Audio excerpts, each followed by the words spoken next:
And we are back again for the latest episode of the Patriots Only Please podcast. As usual, I am one of your humble, fearless co-hosts, Mr. Jeff C., joined today by... Mr. Soli. Of course, the always affable and very stylish Mr. Soli. Yeah, very stylish. I'm digging the glasses. That's a good look. It's a very good look. I've got my thumbs up t-shirt. See the thumbs up logo? Everything's opposite, you know what I mean? It's trippy. Yeah. It's okay. You know what? It's good because form-fitting works on you. Thank you. The more form-fitting, the better. Well, Patriots, black is slimming, okay? The color black, when it comes to fashion, clothing, black is slimming. I only have black clothes. Nothing. I have no color. Yeah, just dark clothes.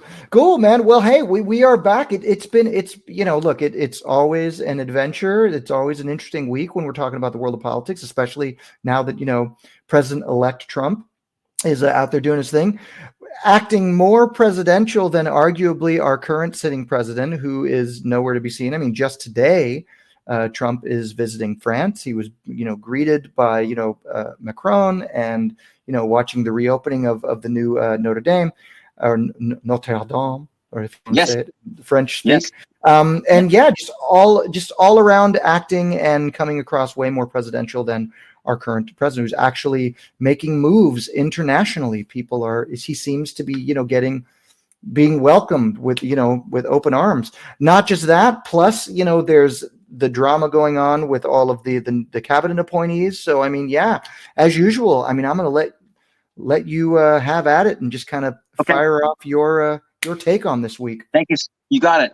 Also, to add to your comment, and this is very, very critical, in my opinion, Trump also met with Zelensky and Macron. All three, the three of them met together. And that's very, very important. Very, very important because, we need to end this war in Ukraine. It's been going over 3 years, and if the Democrats had won, it would continue going probably indefinitely. But no one wants that. The American people have voted and said they don't want that. Despite that fact, Joe Biden keeps did you see what he authorized last week for Ukraine? More money, more munitions. $752 billion more. Yeah. And he and Blinken have promised to send as much, they're, quote, push through as much money as we can before the next administration takes over. Well, you got to get that money laundering scheme going until the very end, right? But again, what a slap on the face to the American people who have obviously said enough is enough. Yeah. They're not listening. They continue to not listen. They're doubling down on their nonsense. And hence this episode about Joe Biden being probably the worst president in the history of our country, second only to probably Jimmy Carter. Mm-hmm. So for example, if we can start with the pardon. I'm on Twitter right now, and one of the trending topics is Biden's pardon of Hunter sparks controversy. Well, why wouldn't it? And of course, after saying unequivocally that he would not pardon his son, his press secretary, the White House secretary, Karine, I forget her name, Karine Jean-Pierre, had to eat humble pie. I wouldn't want her job. I don't know what she's making. It's not worth it. She's got to keep lying out loud completely about everything for the next month and a half. Mm-hmm. And the weight of that on one's soul, I can't imagine what that's like, because she's trying to defend the indefensible. Mm-hmm. Well, he didn't really mean no when he said no unequivocally. Yeah. The English language works a certain way. Words have meanings. Words are important. So what is action and actions speak louder than words. The pardon that Joe Biden offered his son, the unconditional pardon going back to, very important, January of 2014. Do we know why that date is important, ladies and gentlemen? Well, because Hunter Biden took a position at a company called Burisma in Ukraine in April of 2014. Mm-hmm. Hence when all the shenanigans began, including Joe Biden being involved in those shenanigans, which have resulted in the Biden family becoming super rich. Mm-hmm. So this is the biggest pardon in U.S. history, second only to the pardon that Gerald Ford had to offer President Nixon when he resigned before he got impeached for what happened with his administration. You can Google that stuff. It's all online. It's all available. It's fascinating to watch and read. But it really shows you the kind of person that Biden is. And then, of course, the reason that he gave was, to sum it up very, very succinctly, if Hunter's last name wasn't Biden, none of this would have been happening. To which we respond, to which our response is, I'm going to read Mr. Buck Sexton's response on Twitter. That the official White House position on Hunter's pardon is nobody else would have been prosecuted for. Are you sitting? Are you sitting? Are you sitting? Tax evasion, millions of dollars. A FARA violation. FARA stands for Foreign Agents Registration Act, which is a law that requires individuals and entities to register with the Department of Justice, DOJ, if they act on behalf of a foreign entity in the United States. Hunter didn't do that. Crack cocaine. The next one is tricky to say on the socials. I'm going to say trafficking in Homo sapiens. Okay. Which is on the laptop from hell. Hours and hours of it. Illegal possession of a firearm. That is a federal offense. He lied on federal documents about using drugs and I've talked to attorney friends of mine, and I've Googled this stuff too. There's lawyers talking about this all over the world. That alone is 10 years in prison for anybody. Lying on a federal application about obtaining a firearm is a immediate go to jail. You're in big trouble. You messed up. All of it completely exonerated. It's shameful. It's deceitful, but it shows you who's been leading the country for the last 4 years. It shows you how low the Democratic Party will go to stay in power. They'll do and say anything, folks. They'll do and say anything. And it was all of this, and then after Biden and Harris have lost, and the American people have spoken, he's doubling down on his commitment to Ukraine. He'll probably pay off a lot more student loans with our tax money before he gets out of there. I don't know. They'll open the floodgates more at the border. I mean, it's embarrassing at this point. I feel like it's almost he's making a mockery not only of our country but of democracy itself.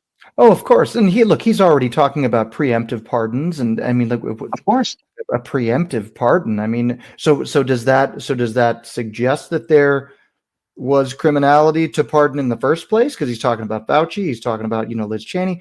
I mean, all of these people who know. I think it's never been more obvious, at least to the American people or those of us who are paying attention, that this just confirms that this has been just a massive criminal administration, a massive criminal enterprise since the beginning. Joe Biden has been corrupt, not just for these 4 years that he's been in office, but his entire political career.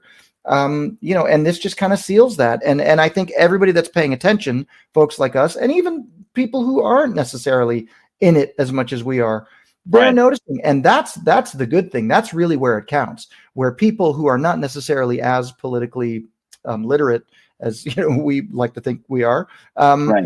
If regular folks are noticing, then I mean that speaks volumes right there.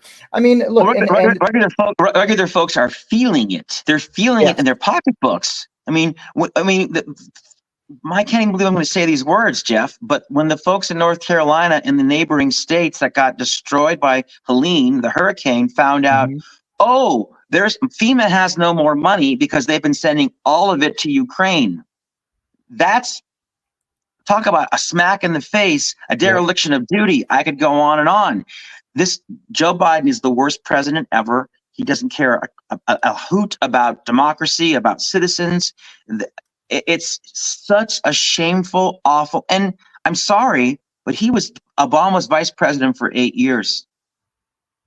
Sure. Okay, guys, Obama was not the saint that you think he was. Because if Joe Biden was in the room, that evil was in the room, right? Yeah. I mean, birds of a feather, guys, birds of a feather. Okay. Yeah. Obama was a much better statesman, a much better speaker, a fantastically powerful speaker. But behind those words, nada. Corruption. Yeah, and you want to talk about like the downfall of the Democratic Party? I mean, at least right now, I mean, there was none more anointed than Saint Obama, and his star has fallen dramatically in the last precipitously, and it should have, because he shilled for Kamala on the campaign trail like his life depended on it, because it did, and he lost, and he's lost his favor, he's lost his dignity, And it's time, if the Democrats want to win ever again, they need to get rid of all these old Democrats. Get Chuck Schumer, Nancy Pelosi, the Obamas, all of them out. Yeah, they no longer understand they no longer understand or respect the American people at all. Yeah, They're yeah, completely out of touch. Yep, they're in dire need of a rebranding, as the right was years ago, and I think that's happened now because of Trump and the MAGA movement. Right. I mean, I think that there's been a lot more that we've, and I've said this for years, that the Republicans and the right are in dire need of a rebranding.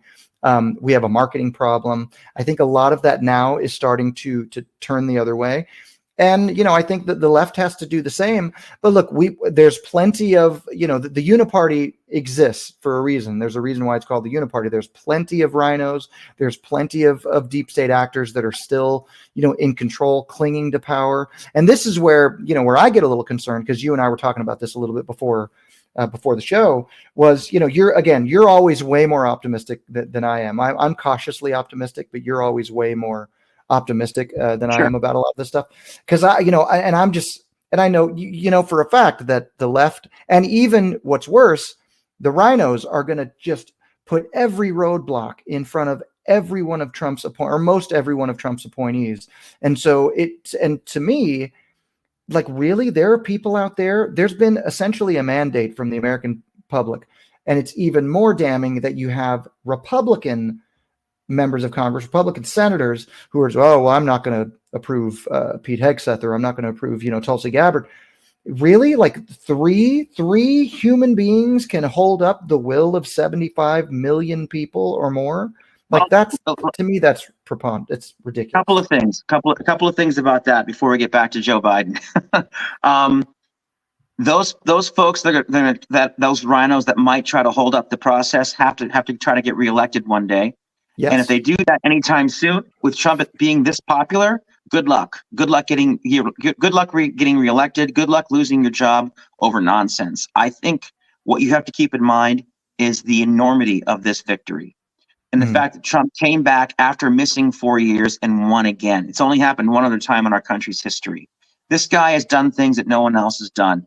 He's created an entire new political party. He's rebranded the Republicans. It's really is the Trump train 2024, 2025. Yep. You're on it or you're not. If you want to not be on it, but call yourself a Republican, good luck hanging on. Good luck, because the people of your states, the constituents of whom these rhinos have to serve, are going to vote him out. They're going to lose.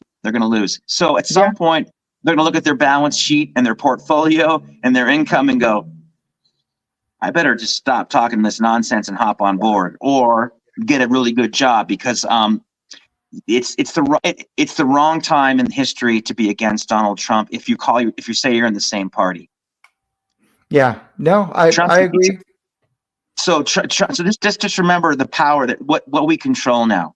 More Republican governors than Democratic governors. The entire federal government. We dominate the Supreme Court.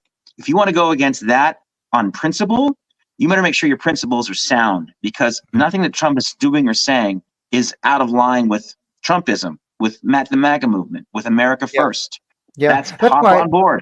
Yeah, and I hesitate to call it a Republican victory. I call it a populist victory. You know what I mean? Because he's actually, and I hesitate to call it the Republican Party at this point, because it's more, to me, MAGA seems like more of a cohesive party, because of the unification that he's brought in with the RFKs and the Tulsi Gabbards and even Elon Musk and all of that.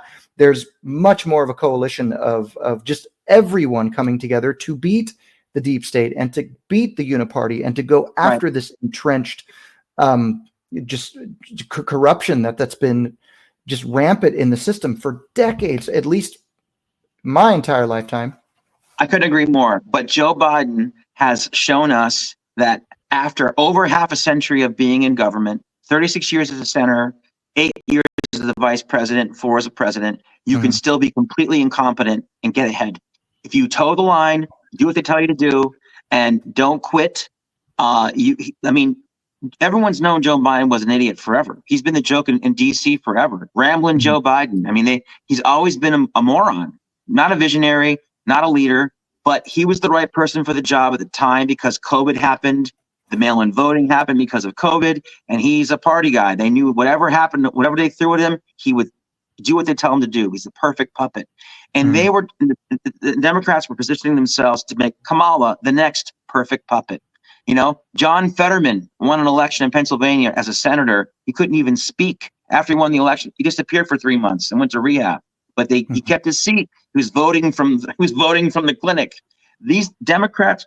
So I know that we're anchoring this episode with Joe Biden, and we should, because everything what this landslide did, what this red wave election did, is it proved how hollow the administration really was, and how corrupt it was completely. The lawfare. We found out when we put a microscope on the people.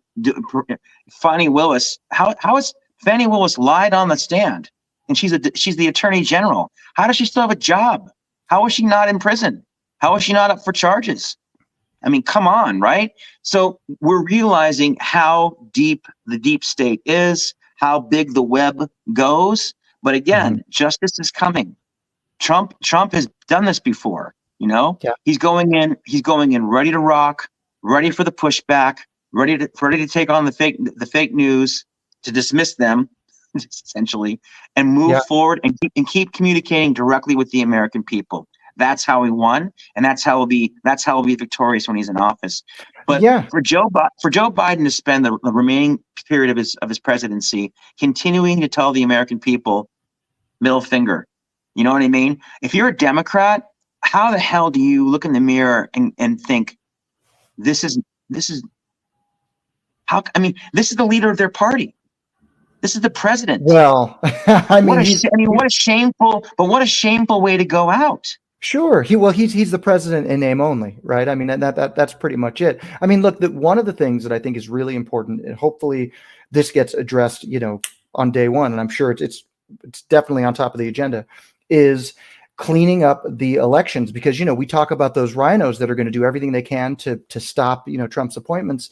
I mean, yeah, they could be primaried out. That's still 2 years away. And of course, as we know, there's a lot of corruption in the elections themselves. So, and that's where kind of my worry comes into play. Like, you still have 2 years. So if they think, oh, well, I can just cheat and get away with it anyway, you know what I'm saying? So who needs, with Republicans like that, who needs Democrats? You know what I mean? So we have to keep the pressure on them. Of course. I mean, Trump's not going to let up for a second, but I mean, this election had to be too big to rig, and it was. The primaries will be too big to rig. I mean, I think people realize Trump's lame duck now. He's got 4 years and 4 years only. He's going to make, I'm not concerned at all about that stuff. I think it's a different era. I think how things change so quickly in the world of politics. I mean, Kamala Harris was omnipresent for 3 months. She's gone. She's just out of history. She's gone. I told you, they published their schedules, the president and the vice president. Kamala has made 1 or 2 appearances since she made that speech where she's what's it called? After the concession speech. Yeah, she was drunk as a skunk. She's made one or two public appearances since then. She's not. I don't think she's working. I don't think she's. I mean, so who's running the country? But if you look at her schedule online, it says meetings every day, just meetings. Not going to events, not doing anything vice presidential, meetings. Yeah. I mean, it's crazy. And Joe Biden's in Africa, and he's not in Paris, or he's not in France right now. Jill Biden is. It's like, this is I mean, again, I'm baffled at how anyone that works, any Democrat can defend this behavior. Can still with a straight face say, yeah, this is normal. This is normal. And a lot of them, a lot of them aren't anymore. You know what I mean? Because there have been 3 public, pundits on the left. Stephen A. Smith, who did, a pretty epic takedown. Cenk Uygur's done some pretty epic takedowns. These are all people on the left that normally would toe the party line, for these people. And even there, I mean, some of their biggest donors, George Clooney, apparently is, from what I've seen, is not happy at all. I mean, as rightfully so. There are millions and millions of dollars in donations, up to over $1 billion totaling for her campaign, and she's 20 million in debt.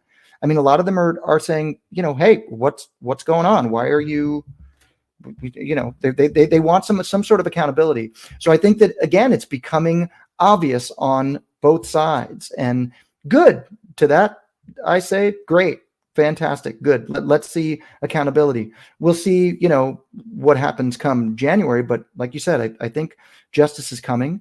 I'm pretty hopeful. Look, the fact that Trump got elected in the first place, and the fact that it was such, and a lot of them are going to downplay, say, oh, it's not a landslide, but the fact that it was a popular vote, Who cares what they say? I but don't the care. fact that it was a popular vote victory, it was an electoral victory, all of that is true, regardless of how you want to slice the numbers up. That's true. So, if nothing else, I'm very hopeful. Well, if I to quote that Steve, I'm going to misquote it, but I'm going to paraphrase the Stephen A's rant takedown that you talked about. He basically said the Democrats, no one wants to hear what you have to say. You've lost the ability to speak. We're turning a blind eye and a blind ear to you now until Trump takes over and starts to run the government the way he wants to, and then we'll talk again. But until then, no one's listening to you, because you had 4 years and 2/3 of a 3-chamber government to run this country, and you ran it into the ground. You lost everything. At the end of the day, this is a performance-based business, right? And they performed so badly that they lost everything. And Joe Biden's going out riding in the sunset. They'll call him a hero. He'll have his library built. He'll go retire. And Kamala Harris will go back to California and do whatever the hell she's going to do. Who cares? But she'll disappear from the world stage. She never belonged there in the first place.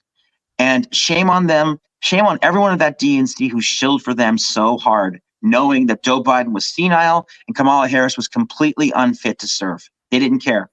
Winning is more important than serving the American people on that side. And Joe Biden is the career face of that. And that's what I want this episode to be about mostly, because Kamala Harris was a flash in the pan. Joe Biden's been doing this for his entire adult life. His family's a crime family. His son is dirty as can be, and he got away with all of it with the DNC's blessing. And shame on all of them. And they're going to have hell to pay next year and in the next 4 years. Yeah, absolutely. Couldn't agree more. So what's the, I guess the other thing I wanted to bring up is the fact that not even is the public waking up, but we alluded to this at the beginning, that the world stage is pretty much, look, Biden is irrelevant. They're going to do everything they can to try to push us into another war. They're going to spend and do everything that they're going to do on their way out.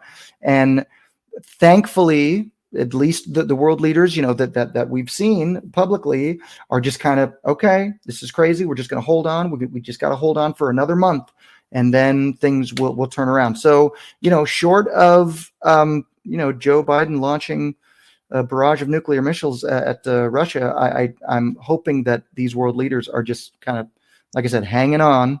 Well, he gave Zelensky and Ukraine permission to bomb Russia, to use long-range missiles to bomb Russia on his way out, which everyone agrees was inappropriate and careless and ridiculous. But again, the Democrats have no shame. Their leader, Joe Biden, the worst president in history, they're still shielding for, and it's really going to damage their party forever. The Democrats are in disarray. They deserve to lose. They deserve to keep losing until they come to the center and get rid of all this nonsense that makes them the far left fringe, wokeism, identity politics. All the American people have spoken. None of it makes sense. It's ridiculous.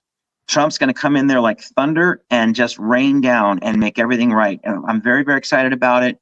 Shame on Joe Biden. Shame on Obama. Shame on anyone that supported this team, this DNC ticket. Shame on Kamala Harris for being a liar, knowing her boss had dementia and didn't tell anyone because, well, it's not my place to tell the taxpayers who we work for. The person in charge can't tie his own shoes. They don't need to know that. Yes, they do, as a matter of fact, Miss Harris.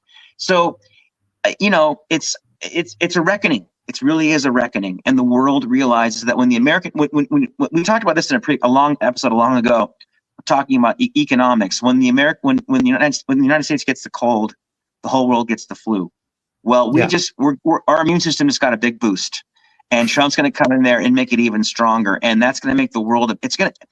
When a rising ocean thing raises all boats, however that expression goes.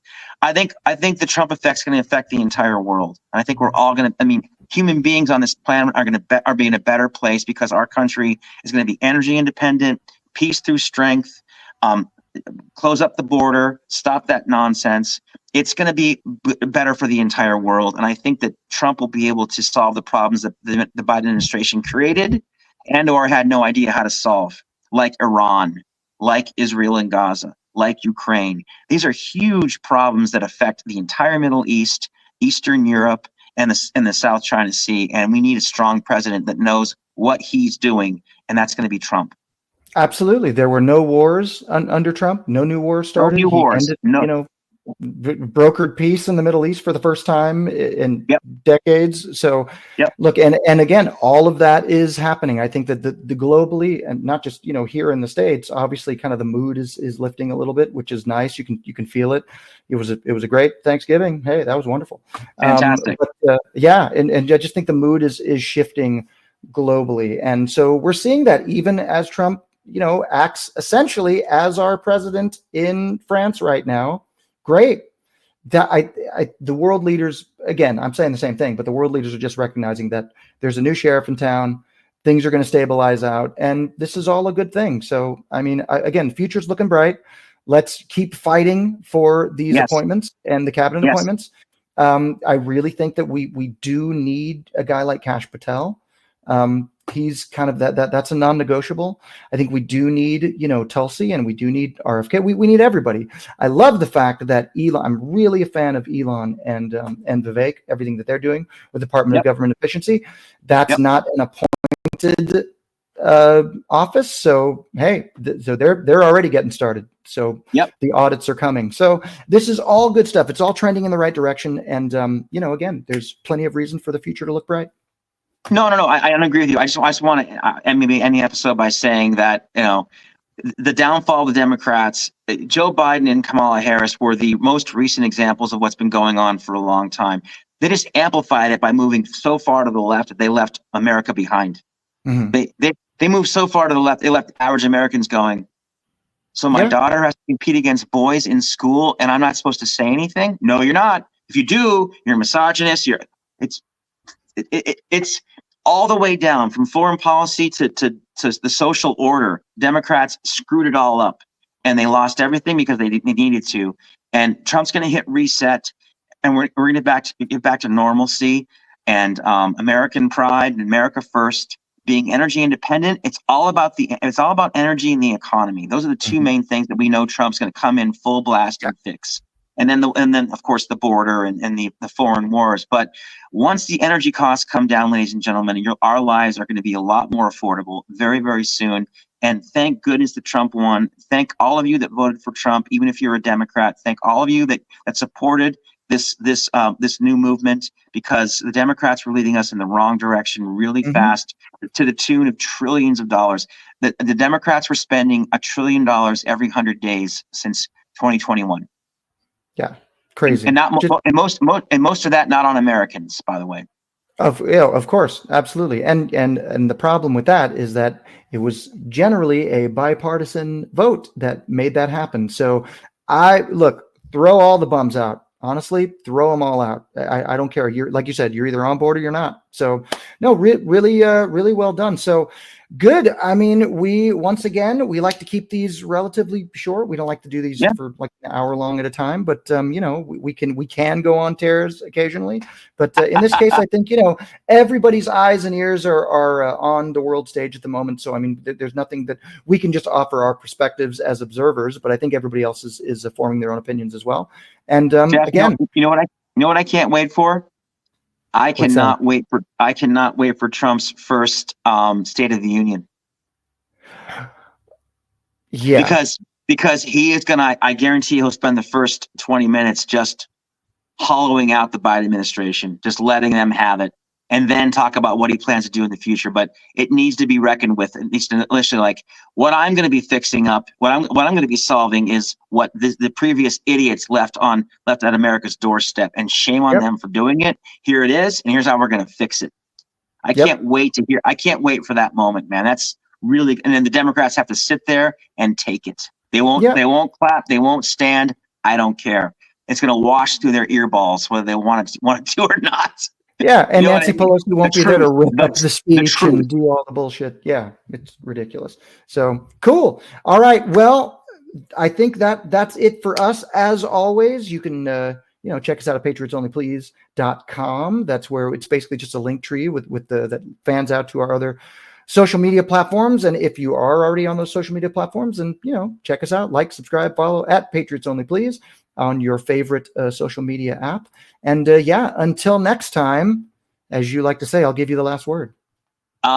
Please like, comment, subscribe, and follow us, guys. We'd love to grow. We're trying to grow the podcast, grow our channels. We'd love to connect with other conservatives, other Democrats that have left the party. I'm a Democrat that left I'm a Republican that left the Democrats. I think, Jeff, you were an independent that became a Republican. My guess is that. I've been registered Republican since like 2012, and then before that, I was pretty much an independent. So yeah. Okay. So join us. We thoughts on the show, the podcast community. We want to be a part of all of it. We want to join you guys. We want to grow it together, but we want to make America great again. It's about time. So we're very excited about the future. Thank you for following the show. If you do, we take your suggestions, email us, contact us on the socials. Thank you for your support, and happy holidays to everybody. Happy holidays. And as you like to say, I want to give you the last word. You always say, keep on trumping. Keep on trumping. All right. We'll see you on the next one. Bye for now. Bye.